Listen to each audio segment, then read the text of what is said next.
शेवटला ही जन्म नाही. मग चिंता कशाची करायची? फक्त चिंता एकच करायची, ते आहे आपण मेल्यानंतर आपल्या आत्म्याला काय यातना भोगाव्या लागेल. कारण 128 प्रकारच्या नरकाचं वर्णन केलं आहे. जे स्त्री तिचा विवाह झाल्यावर परपुरुषाचं आपल्या मनामध्ये स्मरण करते, त्या स्त्रीला नरकात गेल्यानंतर यमाचे दूत एका लोखंडी तप्त पुरुषाला त्या लोखंडी पुरुष बनवल्या जाते. त्या लोखंडी पुरुषाला अशा भर अग्नीमध्ये तापवल्या जाते आणि त्या तापवलेल्या लोह पुरुषाला त्या स्त्रीला आलिंगन देण्यासाठी लावते. इतकी भयंकर शिक्षा दिली जाते. आपण मदिरा प्राशन करतो, मांसाहार करतो. आता अशा लोकांसाठी काय आहे नरकामध्ये सांगितलं, नरकाच्या वर्णनामध्ये सांगितलं आहे, जो कोणीही एखाद्या भक्ताला वाईट शब्द बोलत असेल, हा याला काही काम धंदे नाही, हा विठ्ठल रुक्मिणीच्या मंदिरामध्ये येते, तुकडोजी महाराजांचे भजन करते, विठ्ठलाचं भजन करते, अशाला काय सजा भेटते? त्याच्या जिभेला असे मोठमोठाले खिळे टोचल्या जाते. मोठमोठाले खिळे टोचल्या जाते आणि महाभयंकर असे प्राण्यांना विष असणारे सर्प, भरकटणारे सर्प, महाभयंकर असे त्याला डसण्यासाठी त्याला त्याच्यावर सोडल्या जाते. असं म्हटलं जाते की ज्यावेळी एखाद्याचा अपघाती मृत्यू होतो,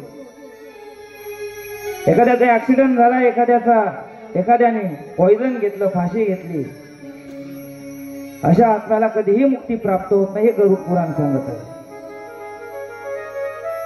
तुम्ही कितीही कर्मकांड करा, कितीही भक्ती करा, मग गंगाजल तोंडामध्ये टाका की तुळशीचं पान टाका, त्याला मुक्ती भेटत नाही. सरळ आणि साधा आहे विषय. कारण तो अल्पायुष्य असतो, त्याचं आयु पूर्ण होत नाही.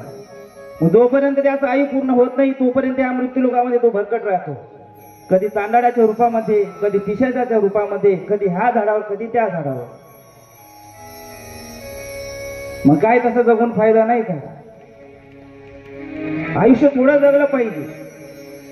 छत्रपती शिवाजी महाराजांचं आयुष्य किती होतं? 50 वर्ष जगले फक्त, पण कीर्ती किती महान होती. आयुष्य थोडं अल्प जगलं पाहिजे.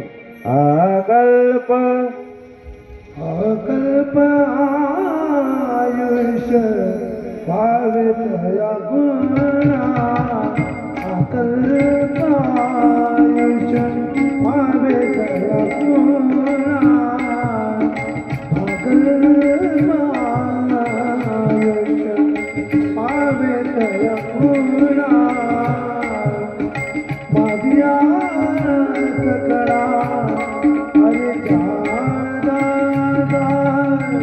माझ्या सकळा अरे दादा अकल्प आयुष्य पावे तया गुणा, अकल्प आयुष्य पावे तया गुणा, अकल्प आयुष्य पावे तया गुणा.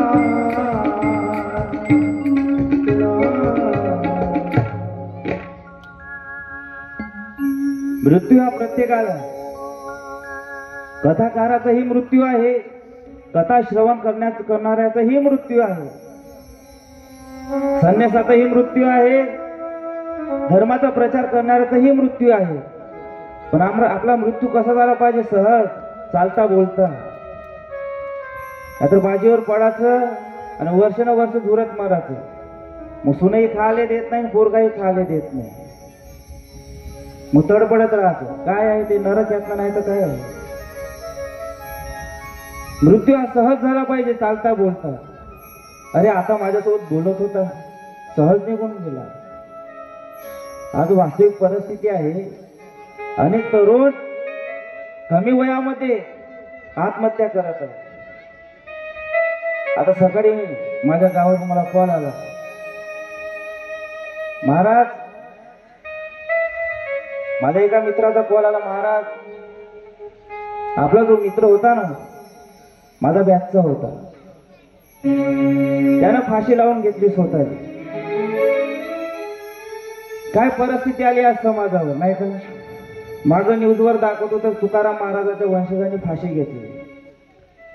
माझं असं म्हणणं आहे व्यासपीठावरून, ज्या तुकाराम महाराजांच्या एका एका अभंगावर 2-2, 3-3 तास कीर्तन करून महाराज मंडळी आपले फॉर्च्युनर गाड्यामध्ये फिरत आहे, बंगले बांधत आहे, आणि त्या वंशजाला काय गरज पडली होती फक्त 35 लाखासाठी आत्महत्या करायची?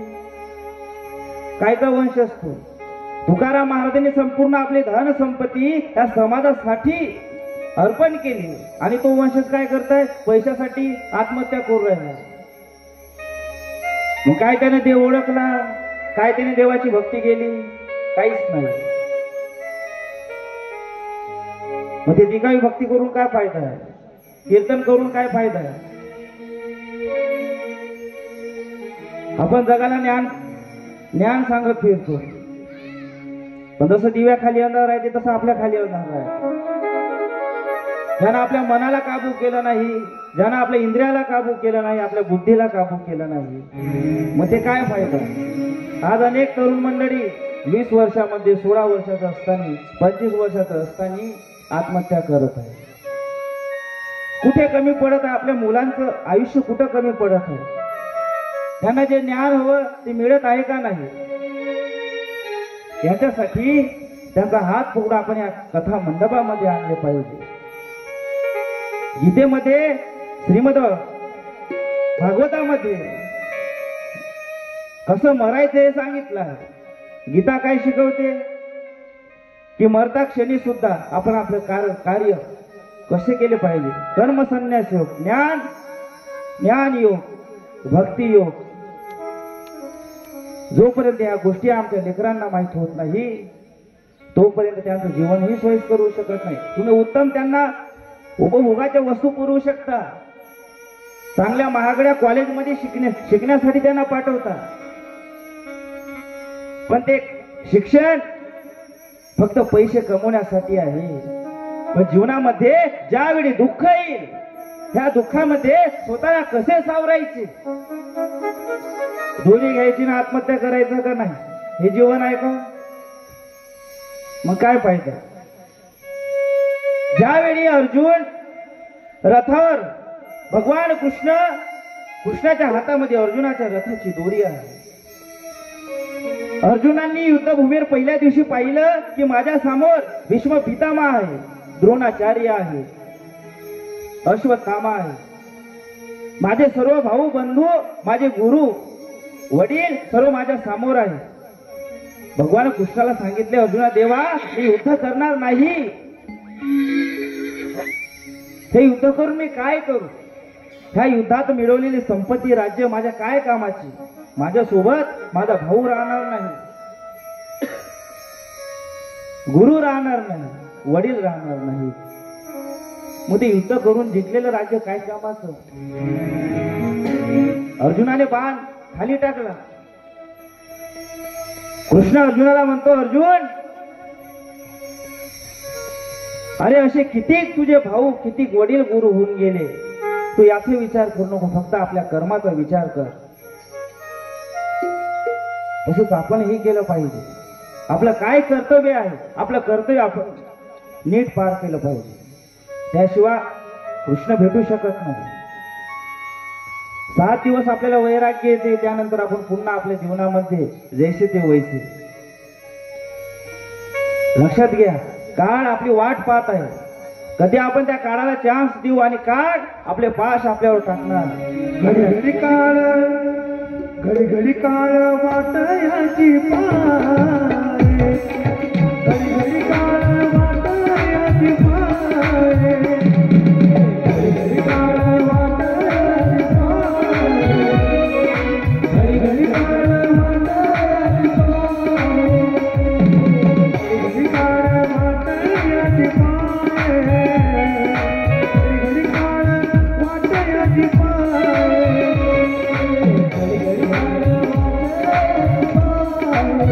Oh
बोले गोपाळ कृष्ण भगवान की, श्रीमद भागवत महापुराण की.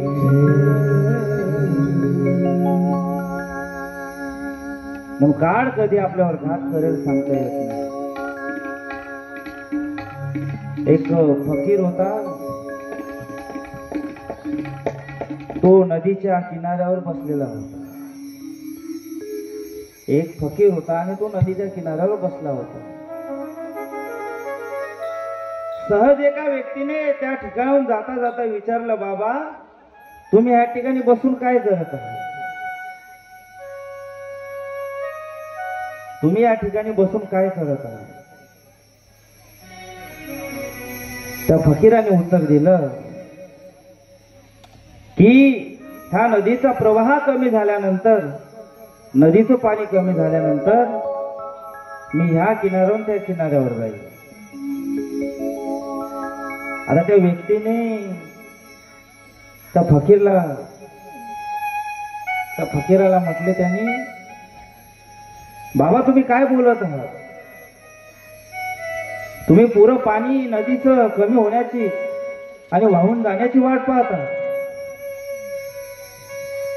तुम्ही संपूर्ण पाणी कमी होण्याची वाट पाहता. त्यावेळी ते फकीर त्या व्यक्तीला उत्तर देते, तेच तर मी तुला पण सांगण्याचा प्रयत्न करत आहे. तेच तर मी तुला सांगण्याचा प्रयत्न करत आहो की आपण म्हणतो घरातली सर्व जिम्मेदारी, सर्व कामं पूर्ण होईल, त्यानंतर कृष्ण भजन करेल, कृष्ण भक्ती करेल. मग वय गेल्यावर होते का? नाही हो. आपणही तसंच म्हणतो. काळ वेळ आल्यानंतर मग आपण काहीच करू शकत नाही. टाळही वाजवता येत नाही, भजनही करता येत नाही, स्वर लागत नाही, आवाज वर जात. म्हणून भजन करायचं असेल तर आपल्या मुलांना लहानपणापासून भजन करण्याची सवय लावा, आवड निर्माण करा त्याच्यामध्ये. भाग्यवंता घरी भजन भजन. भाग्यवंत घरी भजन पूजन, भाग्यवंत घरी भजन पूजन, भाग्यवंत घरी भजन पूजन. त्याची वाट रघुनंदन, त्याची वाट रघुनंदन. भाग्यवंत घरी भजन पूजन, भाग्यवंत घरी भजन पूजन, भाग्यवंत घरी भजन पूजन.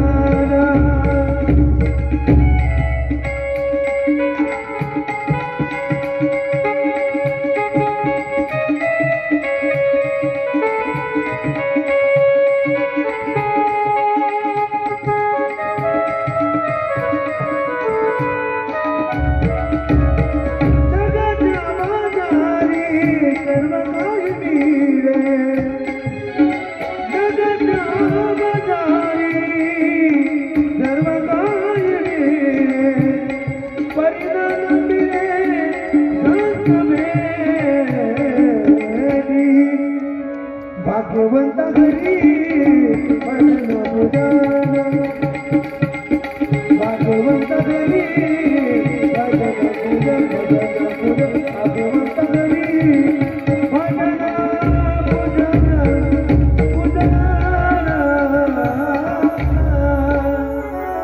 भाग्यवंता घरी भजन पूजन. भजन कोणाच्या घरी होते का? नाही हो.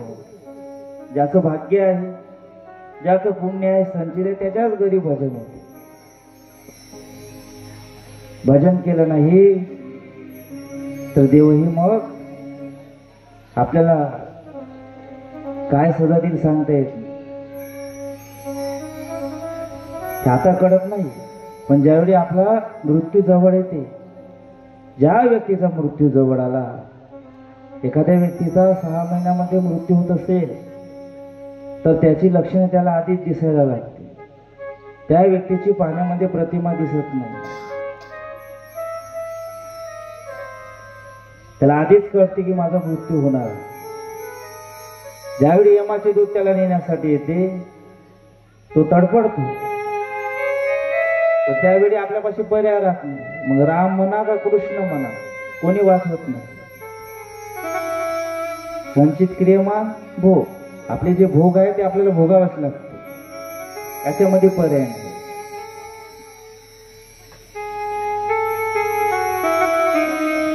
कृष्ण भक्ती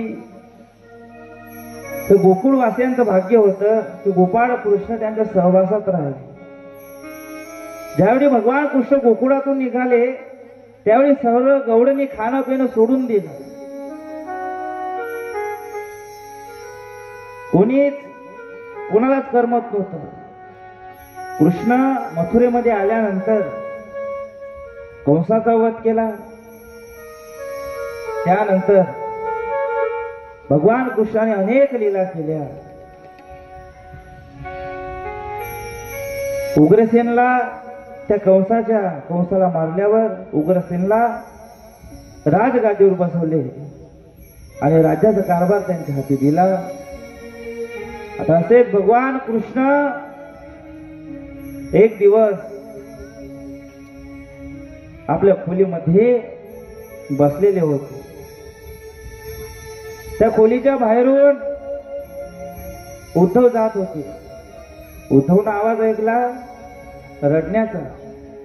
उद्धव जाऊन जवळ पाहते, खोलीच्या बाहेर दरवाजा ढोकवून पाहते तर कृष्ण रडत बसला होता. कृष्ण त्या उद्धवाला आश्चर्य वाटले. अरे देव रडत आहे.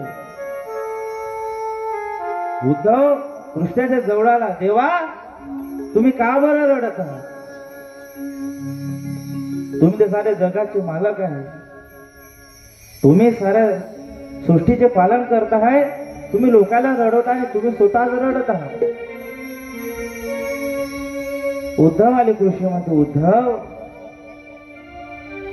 अरे जो प्रेम करते कशाची अपेक्षा करत नाही त्याची व्यथा कोणी समजू शकत नाही. ज्या गौडांनी सूर्य भगवंताला पाहण्याआधी माझं मुख पाहिलं, काही नाही कारणास्तव ते माझ्यापर्यंत येत होत्या, माझं दर्शन घेत होत्या. आज त्या गौडांनी गोकुळामध्ये खातही नाही आणि पेतही नाही, सतत माझं नाम स्मरण करत राहते. कन्हैया रे तेरे बिना भी क्या जीना, तेरे बिना भी क्या जीना. कन्हैया रे तेरे बिना भी क्या जीना, तेरे बिना भी क्या जीना. ये गाता तू तेरा यूं करूं तेरा, तेरे बिना मुझे सुना, तेरे बिना भी क्या जीना. कन्हैया रे तेरे बिना भी क्या जीना, तेरे बिना भी क्या जीना.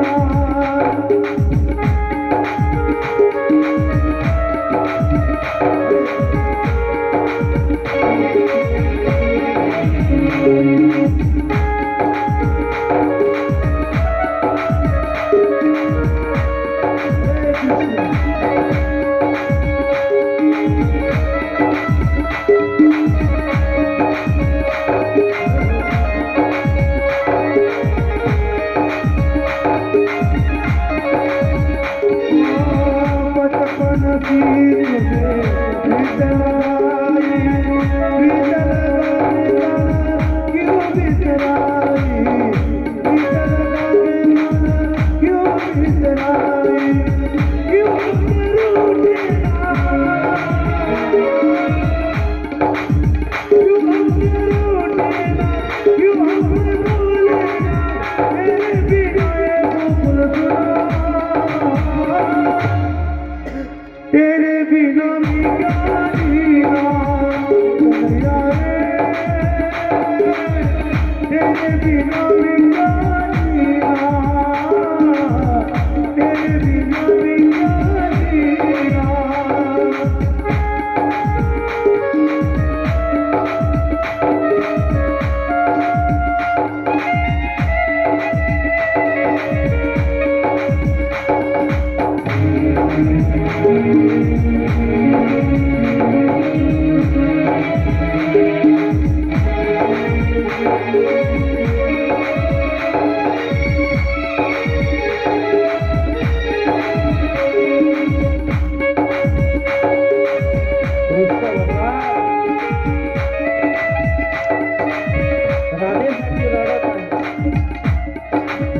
कृष्ण भगवान त्या गौडणीसाठी रडत आहे. तेरे बिना भी क्या जीना.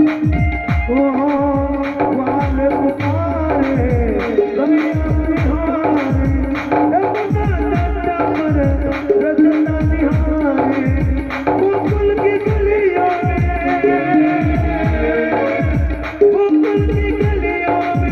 मधुबन की गलियों में मेरे बिना गोकुल सुना. तेरे बिना भी क्या जीना कन्हैया रे. तेरे बिना भी क्या जीना.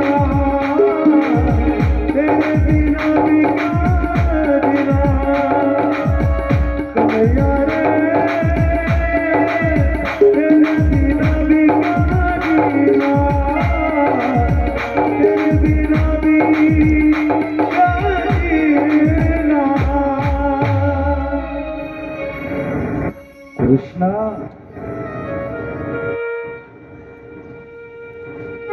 कृष्णाला समजणं सोपं नाही. लक्षात घ्या.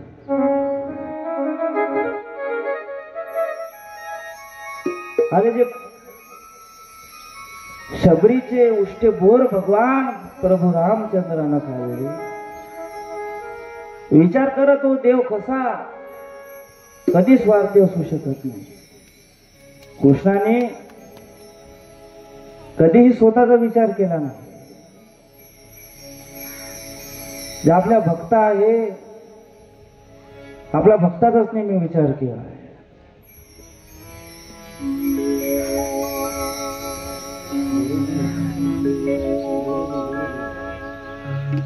काय रिदम द्यायचा ह्या गोष्टीचं नॉलेज असलं पाहिजे. नाही कुठून जाते का ते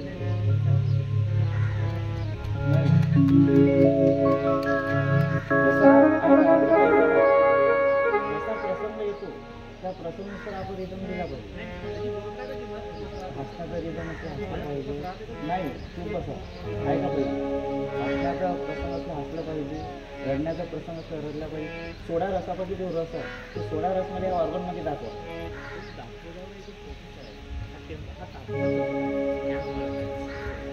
खुल्लर पाहिजे का तुम्हाला.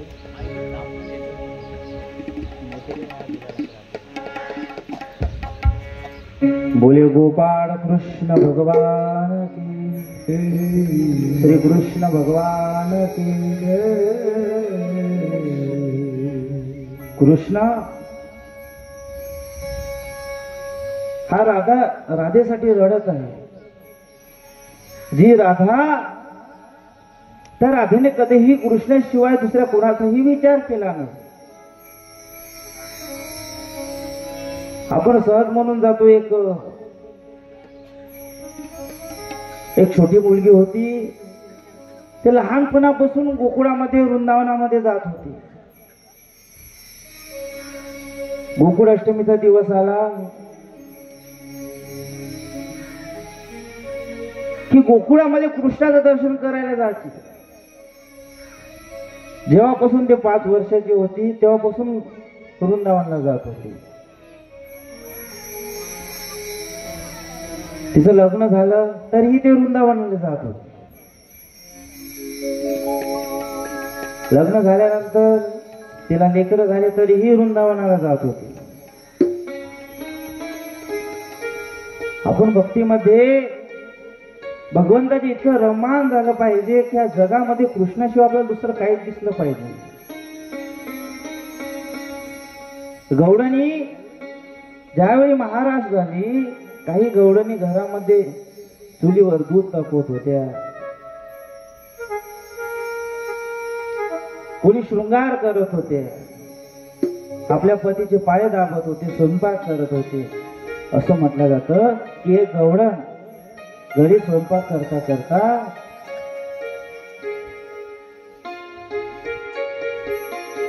त्या भाजीमध्ये तिनं पुरा मिठाचा पुडा टाकून दिला.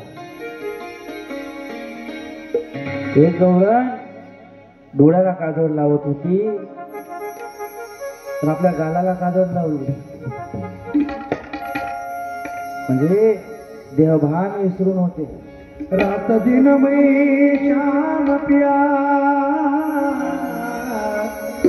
बस तेरे ख्यालों में रहती हूँ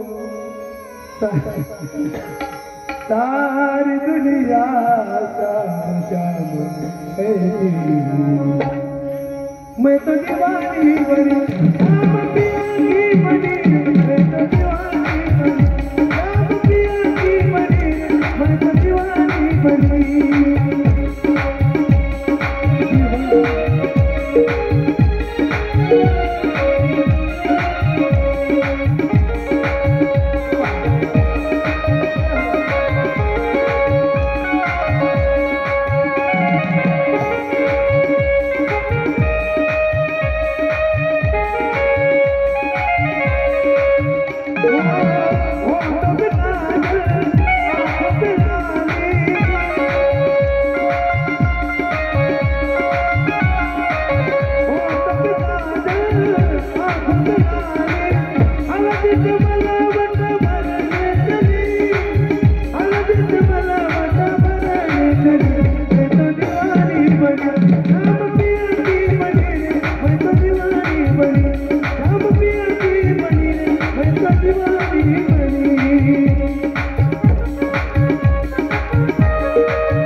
उभेच राहता का नाचू नका झाला ना शेवटला दिवस आहे उद्या काय कथेची समाप्ती कथेला विराम शेवटल्या दिवशी नाचून घ्या, नाही का? गुरुजीसाठी उद्या कूलर आणून दे जा विश्रम भाऊ. गुरुजीसाठी कूलर आणून दे जा उद्या. खूप तापते होते बा. त्यांचा ऑर्गनही गरम होत आहे, ते गरम होत आहे.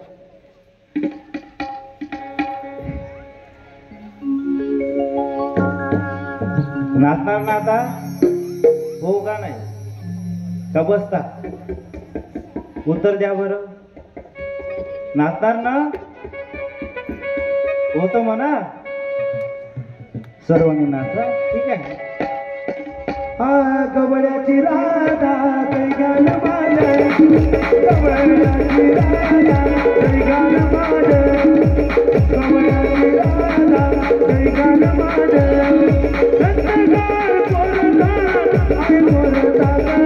लवकर घ्या बाई जाऊ द्या माझ्या गवळ्याची राधा गाल माझ, गवळ्याची राधा गाल माझ.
तुम्हाला नाचण्याचं कारण म्हणजे बसून बसून कंटाळा येऊ नये, त्रास होऊ नये, पायाला मुंग्या येऊ नये. त्याकरता आम्ही तुम्हाला 10 मिनिटं उभं यासाठी करतो.